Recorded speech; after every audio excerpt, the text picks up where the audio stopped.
자, 10월 5일 시장이 마감되었습니다. 연휴 끝나자마자 무슨 폭탄 맞듯이 시장이 거의 많이 무너지고 초토화돼서 좀 걱정 반으로 시작을 해봅니다. 하지만 언젠가 시장은 다 돌아가게 돼 있죠. 항상 주식 역사를 보면 예전에 무역전쟁, 그러고 코로나 사태, 아주 예전엔 9.11 테러 같은 그러고 심각한 상황에서도 지수는 무너졌어도 결국은 다시 다 돌아와서 또 좋은 시장이 오는 이런 상황이 되니까 오늘의 실망에 시장 하락에 너무 실망하지 말고 꿋꿋하게 힘내서 시장을 이겨나갈 수 있으면 좋겠습니다. 이 시장을 이겨나가는 가장 좋은 방법은 역시 무리하지 않고 주식에 욕심내지 않고 항상 분할 매수, 분할 매도를 잘 진행을 하고 또한 이 위험 자산인 주식과 또 안전 자산인 금이나 달러 이런 걸 같이 운용을 해서 전적으로 포트를 균형 있게 운영하는 게 무엇보다 중요합니다. 미국 제약사 모크가 얼마 전에 미국 시장에 호재를 주고 우리나라엔 악재를 주는 이런 엉뚱한 경우가 생겨서 이 머커에 관련해서 한번 알아볼 거고, 셀트리온이 너무 하락이 심하죠. 그래서 오늘 셀트리온 하락과 관련한 얘기 이것도 한번 좀 살펴보려고 합니다. 이 레키로나가 이제 유럽에 이 승인 신청을 하면서 사실은 이 호재가 있는데도 불구하고 호재 같은 걸 먹히지 않고 오히려 역효과가 나는 이런 상황이 됐습니다. 이 G3BNT가 이 머크사 관련주로 엮여서 이게 무슨 일인가 한번 보도록 하겠습니다. 사실 머크의 치료제가 나온 건 인류적으로 좋은 거죠. 우리가 빨리 코로나에서 벗어나서 일상생활로도 복귀해야 되고, 그리고 경제 재개도 많은 부분이 풀어져야 되기 때문에 사실 좋은 건데, 시장에서 우리나라 시장에서 머크사의 이거는 백신 개발이든가 백신 같은 제약사 쪽에 좀 악재로 반응을 했습니다. 미국 제약사 머크에 먹는 코로나19 치료제 발표에 국내 바이오 기업 주가가 곤두박 쳤다는 이런 기사가 있고, 특히 셀트리온 사용자가 굉장히 심각했는데 하루 만에 6조 7천억이 넘게 날라갔죠. 엄청 많이 날라갔습니다. 꼭 셀트리온뿐만이 아니라 우리나라 KRX 헬스케어 지수를 제가 잠깐 봤습니다. 5일 한국거래소에 따르면 KRX 헬스케어 지수가 전 거래일보다 7.58%, 무슨 종목이 7% 떨어진 게 아니라 헬스케어 지수 전체가 7% 떨어진 거니까 오늘 엄청난 급락을 맞은 거죠. 3,829.87포인트의 거래를 마감했는데, 이 중에서 이제 신풍제약이 오늘은 조금 상승해 줬는데 나머지는 거의 다 심하게 떨어지는 이런 상황이 됐습니다. 올라간 종목이 몇 개 안 되죠.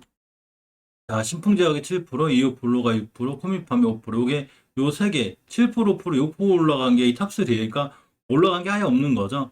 한국 BNC는 29.02%, 제가 한국 BNC는 항상 월봉 고점에 있는 종목들은 조심하라고 그랬죠. 벌써 밑에서 30배, 40배가 올라왔기 때문에 떨어질 때도 다른 종목들에 비해서 심하게 많이 떨어지는 경향이 있기 때문에 조심해야 되는데 어차피 많이 올라왔다는 얘기죠. 그동안 자, 한국 BNC 29% 떨어졌고 아이진, 유바이로직스도 많이 떨어졌는데 아이진, 유바이로직스의 차트를 봐도 역시 월봉에서 밑에서 엄청나게 많이 올라온 10배 이상들 다 올라온 종목들이기 때문에 하락이 왔을 때는 다른 종목들에 비해서 충격이 클 수는 있습니다.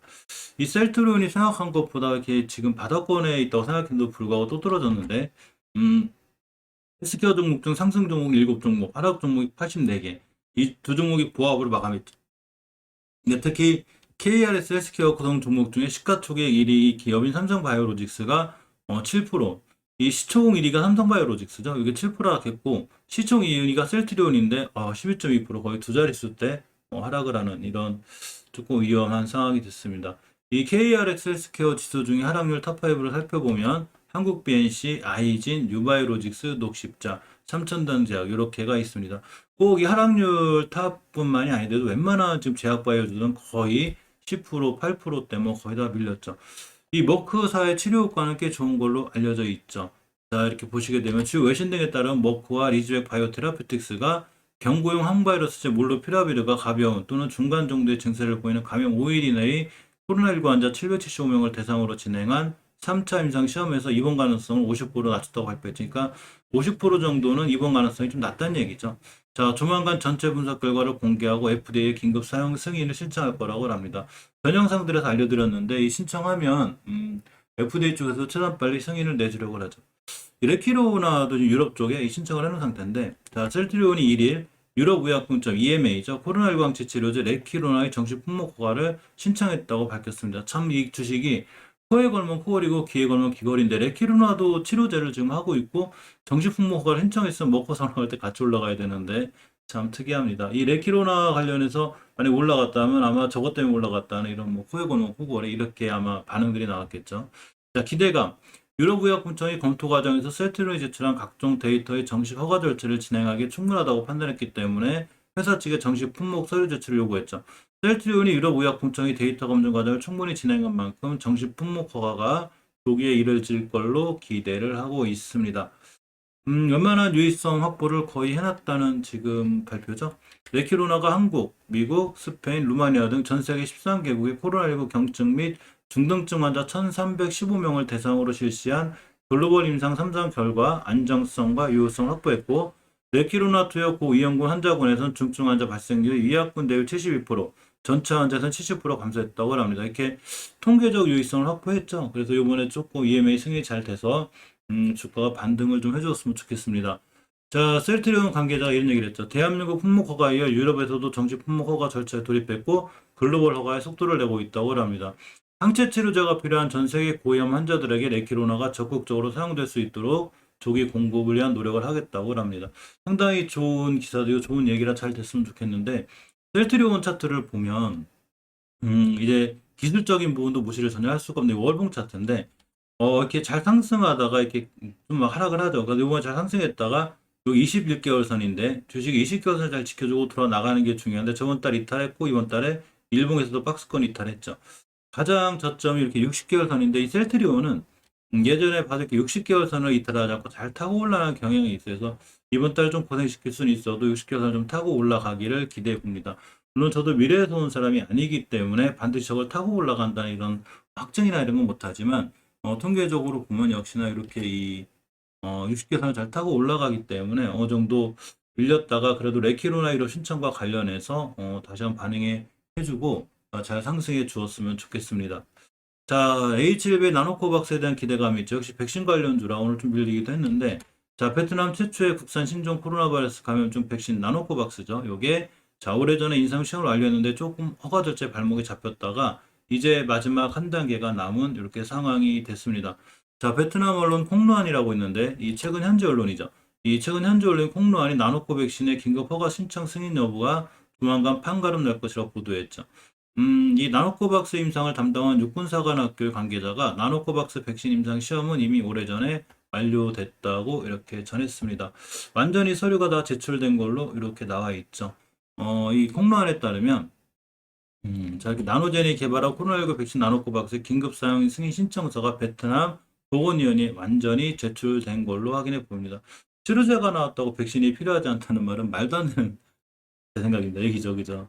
자, HLB와 넥스사이언스가 중요한 이유는 이거 영상을 자주 보시는 분들은 알지만 혹시 처음 보는 분들 계셔서 이 최종 결과의 국내 기업인 HLB, 넥스사이언스, HLB 생명과학 등 HLB 그룹주가 약간 신경이 많이 쓰이는 이유는 바로 나노코박스의 기술 이전을 전제로 글로벌 권리 협약을 체결했기 때문이죠. 진양공 대표가 나노젠 등기사로 등재가 돼 있고 역시 HLB 관계사인 넥스사이언스 나노젠의 3대 주주로 10% 정도의 지분을 보유하고 있기 때문에 나노코박스의 승인은 HLB 주가에 영향을 주기도 합니다. 자, 이 HLB의 차트를 잠깐 대표적으로 보면 자, 월봉 차트인데 다른 종목도 크게 무너진 거에 비해서 아직 추세는 잘 유지해주고 있고 이렇게 중요한 변곡점과 이 박스권 하나 형성이 된 자리가 있는데 이 자리가 52,000원대인데 오늘 종가가 52,500원대 끝났죠. 그래서 여기를 잘 지켜줘. 아직은 추세가 잘 살아있는 모습이에요. 지금 셀트리온이라는 종목들이 이렇게 추세가 60개선까지 밀렸다 돌아갔다면 HLB는 지켜주는 거고 셀트리온으로 얘기하면 이렇게 60개선 이 자리를 벗어나서 올라가 있는 거기 때문에 물론 이때에 비해서 주가는 100% 정도 올라와서 조금 이 조정에 대한 이 부담감은 있어야 하지만 앞으로 조금 좋은 일이 있지 않을까라는 나름 기대를 좀 해보고 항상 이 모든 투자에 대한 판단은 본인에게 있고 책임도 본인에게 있습니다. 얼마 전에 이 G3BNT를 인수를 했죠. G3BNT를 인수했는데 G3BNT가 2018년도 백신 유통 전문기업 YS팜을 합병한 이후에 유통으로 뛰어들었죠. 자, 그러면서 백신 전용 콜드체인 시설도 완비했고 아스트라제네카, 얀센, 화이자 백신 또한 SK바이오사이언스 등의 제품도 다 유통하고 있습니다. 이외에 또 G3BNT 자체적으로 스포츠성 표비 박력증 이상, 신경 영양성 감마가 삼상 등 다양한 임상을 진행 중이라 G3BNT 자체적으로도 회사는 조금 단단하고 괜찮은데 이 회사를 HLB에서 넥스사이언스가 최대 주주로 해서 다 인수를 했죠. HLB는 이 G3BNT를 인수함으로 인해서 이 G3BNT가 진행하고 있는 바이오 사업과의 시너지가 굉장히 커질 걸로 기대가 되고 또 HLB가 금방 말씀드린 글로벌 권리를 확보한 나노젠의 나노코박스의 국내 유통 방안이 마련도 됐습니다.